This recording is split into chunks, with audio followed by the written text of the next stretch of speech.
Zdravím čitateľov časopisu Auto a žena. Takémuto peknému autíčku Škoda Scala.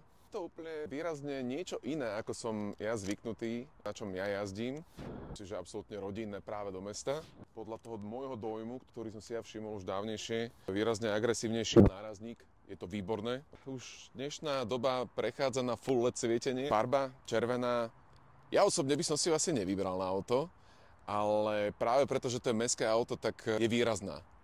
Tým pádom možno aj za mňa viac bezpečná do toho mesta.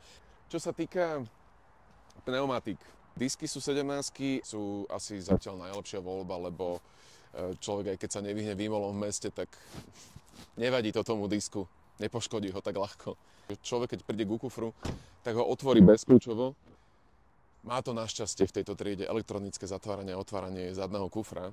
A jedna zásadná vec, ktorá ma zaujala, je, že je tu plnohodnotná rezerva.